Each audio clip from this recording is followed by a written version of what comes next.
السلام علیکم ورحمۃ اللہ وبرکاتہ۔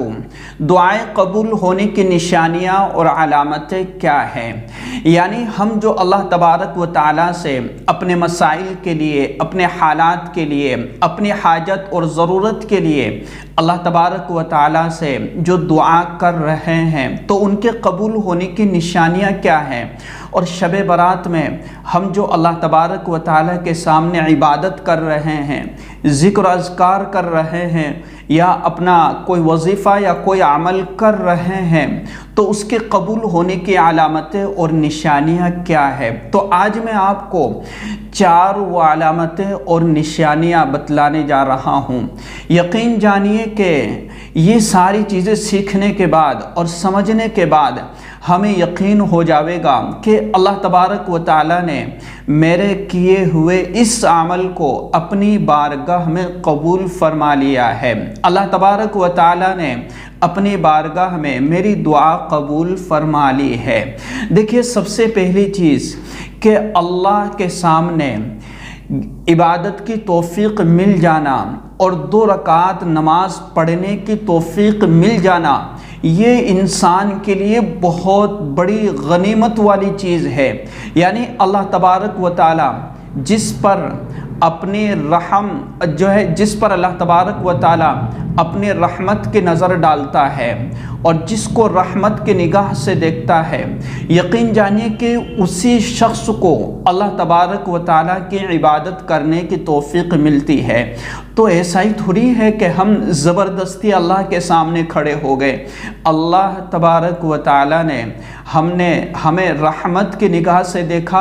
اور ہم پر رحمت کی نگاہیں ڈالی، اور اللہ تبارک و تعالیٰ نے فرمایا کہ آ جاؤ میرے بندو، مجھ سے قریب آ جاؤ اور مجھ سے مانگو، میری عبادت کرو، میری بندگی کرو۔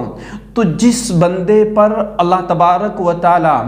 اپنی رحمت کی نگاہ ڈالتا ہے تو اسے عبادت کی توفیق مل جاتی ہے۔ تو اللہ تبارک و تعالیٰ نے ہمیں توفیق عطا فرمائی عبادت کی۔ تو ہم شب برات کے موقع پر کوئی صلاۃ التسبیح پڑھ رہا ہے، کوئی صلاۃ التوبہ پڑھ رہا ہے، کوئی قرآن کریم کی تلاوت کر رہا ہے، کوئی نماز تہجد پڑھ رہا ہے، تو یہ سب کچھ اللہ سے محبت کی علامت ہے اور اللہ کی طرف سے ایک رحمت کا مل جانا ہے۔ اور دوسری بات کہ جو شخص اللہ تبارک و تعالیٰ سے دعائیں کرتا ہے تو دعا کرنے کی توفیق مل جانا اور اللہ کے سامنے ہاتھ اٹھانے کی توفیق مل جانا،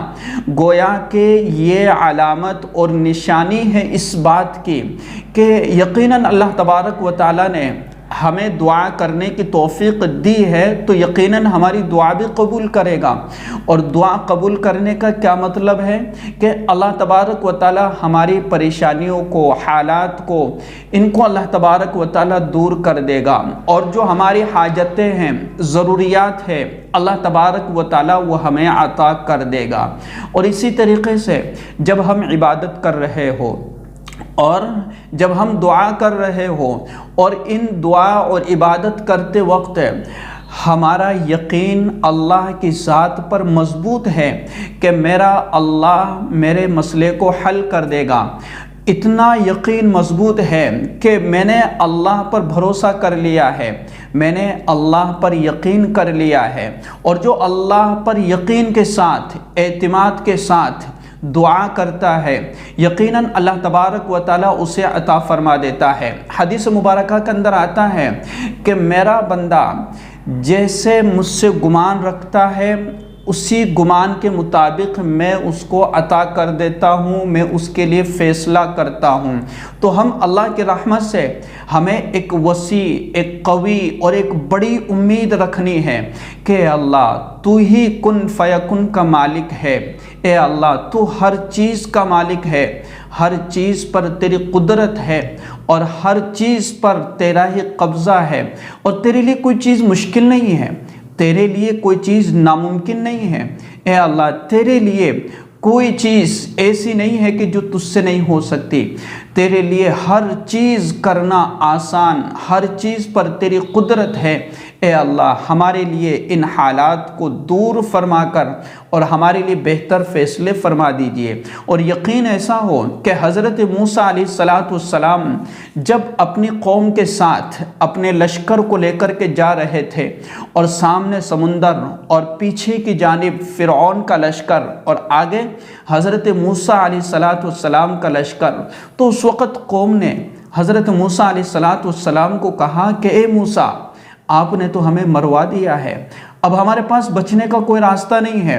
آگے سمندر ہے، پیچھے فرعون کا لشکر ہے، اب ہم کیسے بچ سکتے ہیں، ہماری تو جان جا چکی ہے۔ حضرت موسیٰ علیہ السلام نے فرمایا قال ان ربی سیہدین، ان قریب میرا رب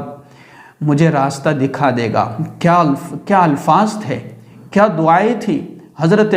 موسیٰ علیہ السلام کی، کتنا کامل یقین تھا کہ ان قریب یعنی بالکل قریب میں، یعنی اتنی امید اور اتنا یقین اور اتنا مضبوط ایمان کہ ان قریب میرا رب مجھے راستہ دکھا دے گا۔ اور اللہ تبارک و تعالیٰ نے فوراً جو ہے سمندر میں راستے نکال دیے اور دریا ایک راستہ بن چکا، اور جیسے قوم نے چاہا کہ ہمارے لیے 12 راستے الگ الگ خاندان کے لیے بنائے جائیں، تو اللہ تبارک و تعالیٰ نے سب کے لیے الگ الگ راستے بنا دیے سمندر میں۔ حضرت موسیٰ علیہ السلام اور آپ کا لشکر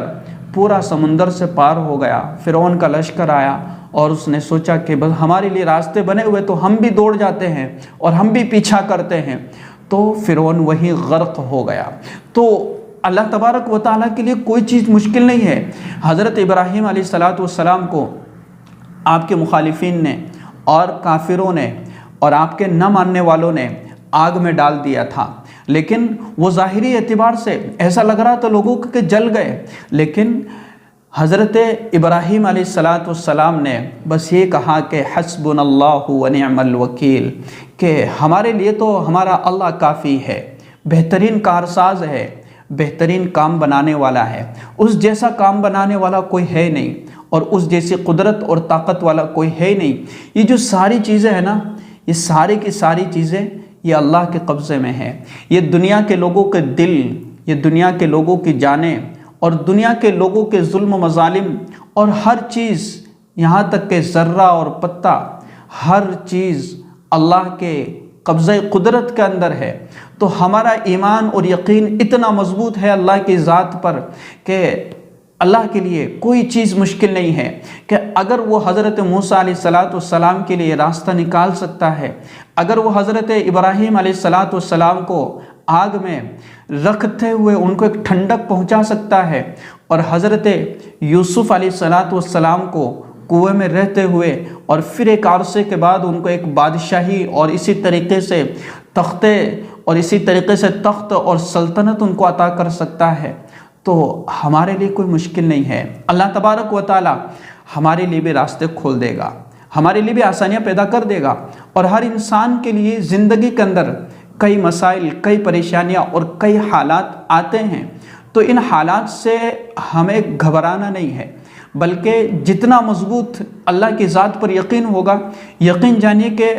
ہمیں دنیا سے ایک تھوڑی سی فکر ختم ہوگی اور اللہ کی ذات سے ہمیں محبت زیادہ ہو جائے گی۔ ہاں، وقتی طور پر ہمارا دل بڑا بوجھل ہو جاتا ہے، یا ایسا محسوس ہوتا ہے کہ اب دنیا میں رہ کر کیا کرنا، اور کبھی ایسا محسوس ہوتا ہے کہ اب ہمارا اس دنیا میں کوئی نہیں ہے۔ تو اگر یہ بات ہم اللہ تبارک و تعالیٰ کے سامنے گڑ گڑا کر کے روئیں گے کہ یا ربا، کہ ہمارا تو اس دنیا میں کوئی ہے نہیں ہے، اور ہمارا اس دنیا میں اب کوئی سہارا نہیں ہے، صرف تیرے سوا، تیرے علاوہ، اور تیری قدرت کے سامنے کوئی چیز ٹکی ہوئی نہیں ہے، بلکہ ہر چیز پر تیرا قبضہ ہے، تیری قدرت ہے، تو ہمارے لیے آسانیاں پیدا کر سکتا ہے۔ تیری رحمت میں اور اسی طریقے سے تیرے خزانے میں کوئی کمی نہیں آئے گی، تیرے خزانے میں ذرہ برابر کمی نہیں آئے گی اگر آپ یہ چیز مجھے عطا کر دیں گے۔ بعض مرتبہ انسان اللہ تبارک و تعالیٰ سے اس طرح دعا بھی کر سکتا ہے کہ اللہ، میں ان حالات سے بڑا مجبور، بڑا پریشان ہو چکا ہوں، اور ان حالات کو اب میرے لیے برداشت کرنا انتہائی مشکل ہو چکا ہے، اور